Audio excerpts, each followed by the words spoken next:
Hi, welcome to village Siri cooking. ఈ ఛానల్ని ఆదరించిన ప్రతి ఒక్కరికి మా హృదయపూర్వక నమస్కారములు. ఇవాళ చాలా మంచి రెసిపీతోని మీ ముందుకు వచ్చానండి. చాలా అంటే చాలా బాగుంది. ఒక్కసారి ఈ విధంగా మనం రోటి పచ్చడి చేయాలే కానీ టేస్ట్ సూపర్ అండి. ఈ దోసకాయ టమోటాలతో కలిపి వీటి రెండింటిని కానీ వేసామంటే రుచి ఉందండి. సూపర్ అంటే సూపర్ అండి. పచ్చడి ప్రియులకైతే మాత్రం ఇదొక మంచి వరం అండి. ఈ టైప్లో చేస్తే ఎప్పటికీ వదిలేపెట్టరండి. ఎప్పుడు పచ్చడి చేయాలన్నా ఈ టైప్లో ఖచ్చితంగా చేసుకొని తింటారు. ప్రతి దానిలో కూడా టేస్ట్ సూపర్. దాని గురించి ముందుగా స్టవ్ ఆన్ చేసి ప్యాన్ పెట్టి దాంట్లో 1 కప్పు వేరుశెనగపప్పులు వేయాలండి.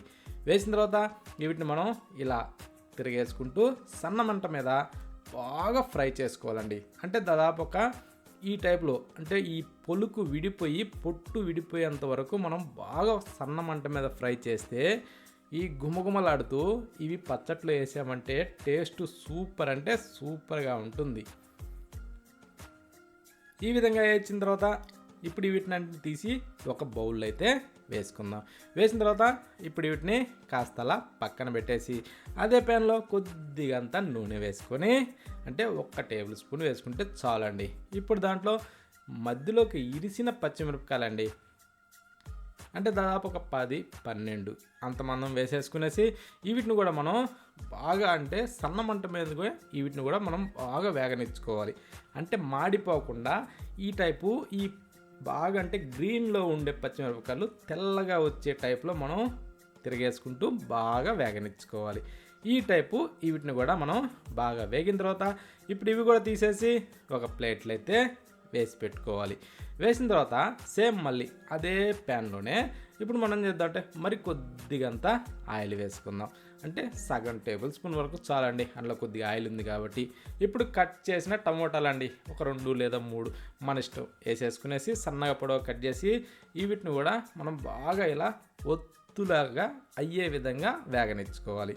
ఈ విధంగా ఇవి కూడా అయిన తర్వాత స్టవ్ ఆఫ్ చేసి బాగా చల్లారనిచ్చుకోవాలండి. ఈ ఫ్రై చేసిన వాటన్నింటినీ ముందుగా ఫ్రై చేసిన ఈ వేరుశెనగపప్పుల్ని రోల్ సిద్ధం చేసి రోట్లో వేసి ఇలా పచ్చగా దంచేసి ఇలా మెత్తగా రుబ్బేసుకోవాలి. ఈ విధంగా రుబ్బిన తర్వాత కొంచెం అడుగున తుక్కోకుండా ఈ టైప్లో కొంచెం అలా కెల్లగిచ్చుకునేసి ఈ విధంగా వచ్చిన తర్వాత ఇప్పుడు దీంట్లో మనం ఫ్రై చేసి పెట్టిన ఈ పచ్చిమిరపకాయలని వేసేసుకోవాలి. వేసిన తర్వాత కాసింత జీలకర్ర వేసుకుందామండి. వేసి ఇప్పుడు వీటిని మనం పచ్చగా దంచుతుంటే ఆ జీలకర్ర స్మెల్తోనే చాలా అంటే చాలా బాగుంటుందండి. ఎందుకంటే ఆ జీలకర్ర వేసినప్పుడు దానితో పాటు పచ్చిమిరపకాయలు కూడా మెదిగిపోతాయి. ఇదేమిటో తెలుసా? చింతకాయ తొక్కండి. పచ్చి చింతకాయల్ని బాగా దంచి ఉప్పేసి ఊరబెట్టిన ఈ చింతకాయ తొక్కండి. ఇది కూడా ఒక చిన్న కప్పు అంటే ఒక నిమ్మకాయ సైజు వేసుకొని ఇలా బాగా పచ్చగా దంచి ఇప్పుడు కట్ చేసిన దోసకాయ అండి, ఒక చిన్న దోసకాయ చాలు, ఓకేనా? అది కూడా ఇలా కట్ చేసి వేసిన తర్వాత దీన్ని కూడా పచ్చగా దంచేసుకోవాలండి. ఈ దోసకాయని ఏంటంటే కొంచెం దబ్బగానే ఉంచుకోవాలి. ఇప్పుడు మనం ఇది దంచేటప్పుడు కొంచెం అతుక్కుంటూ ఉంటుంది, మెల్లిగా దంచేసుకునేసి ఇప్పుడు ఫ్రై చేసిన ఈ టమోటా పీసెస్ అన్నిటిని దాంట్లో వేసేసుకోవాలి. వేసిన తర్వాత ఇప్పుడు వీటిని కూడా మనం పచ్చగా దంచేసుకోవాలండి. కాకపోతే ఇది దంచుతుంటే కొంచెం అలా అతుక్కుంటూ ఉంటుంది కాబట్టి దీంట్లో మనం ఏంటంటే కొంచెం లూజు పడటానికి ఈ టైప్లో బాగా రుబ్బుకొని కాస్తలా తిరగేసుకొని ఒకవేళ మనకు బాగా గట్టిగా అనిపించింది అనుకున్నప్పుడు కొద్దిగా నీళ్లు వేసుకోవాలి. నీళ్ళు వేసిన తర్వాత కాస్త ఇలా కిందకి మీదకి తిరిగేసుకోవాలి. తిరిగేసిన తర్వాత ఇలా బాగా మనం జిగట వచ్చేంత వరకు మనం బాగా రుబ్బేసుకోవాలండి. ఎంత బాగా మనం రుబ్బుతామో అంత చిక్కదనంతోనే టేస్ట్ సూపర్గా ఉంటుందండి. అది రుబ్బుతుంటేనే నోట్లోంచి నీళ్ళు వస్తాయండి, అంత బాగుంటుంది, ఓకేనా? ఈ టైప్ అయితే మనకి ఈ పచ్చడి అయితే రావాలి. ఈ విధంగా వచ్చిన దాన్ని తీసి ఒక బౌల్లో అయితే వేసేసుకుందామండి. అంతేనండి, ఇంకా పని ఉందండి, ఎంతలేక అయిపోలేదు.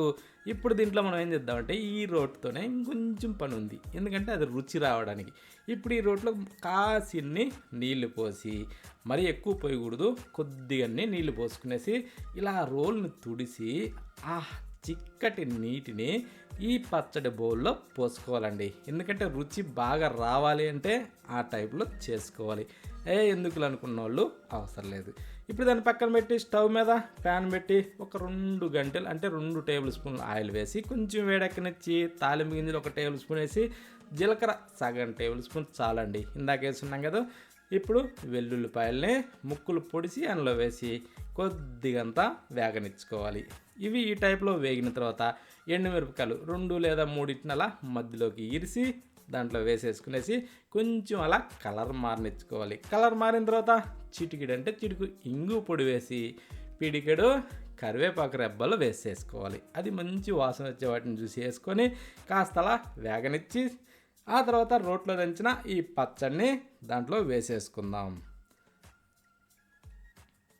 అది పూర్తిగా వేసిన తర్వాత ఇప్పుడు రుచికి సరిపడా సాల్ట్ అందులో వేసేసుకునేసి కొంచెం అలా తిరగేసుకునేసి 1 నిమిషం పాటు సన్న మంట మీద కొద్దిగా అలా వాడనిచ్చుకోవాలండి.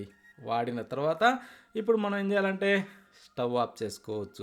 ఇప్పుడు ఏంటంటే కట్ చేసిన ఒక ఉల్లిపాయని దాంట్లో వేసేసుకునేసి ఇప్పుడు కొంచెం అలా తిరగేసుకోవాలి. అంటే స్టవ్ ఆపిన తర్వాత అయినా తిరగేసుకోవచ్చు, స్టవ్ ఆపక ముందైనా కానీ ఉల్లిపాయ ముక్కలు వేసేసుకొని తిరగేసుకొని వెంటనే స్టవ్ ఆఫ్ చేసి ఇంతేనండి. చూశారు కదా ఎంత సింపుల్గా దీన్ని తయారు చేసుకోవచ్చు. కానీ ఈ టైప్లో తయారు చేయలేగానే టేస్ట్ మాత్రం సూపర్ అండి. ఈ టైప్లో చేసి వేడి వేడి అన్నంలో ఈ పచ్చడిని కాస్త వేసుకొని కొద్దిగా నెయ్యి మీదకించి అలా అనుకునేసి తింటుంటే ఆ రుచి ఉంటుందండి. ఎంత బాగుందంటే అంత బాగుందండి. ఇంకా పప్పు చేసుకున్న, రసం చేసినా, ఏది చేసినా దాంట్లోకి కొద్దిగా సైడ్ డిష్గా దీన్ని వాడుకున్నా కూడా టేస్టు సూపర్ అంటే సూపర్ అండి. ఈ టైప్లో ప్రతి ఒక్కరు ఖచ్చితంగా ట్రై చేయండి. ఎవ్వరూ మిస్ కాకుండా అందరూ ట్రై చేయండి.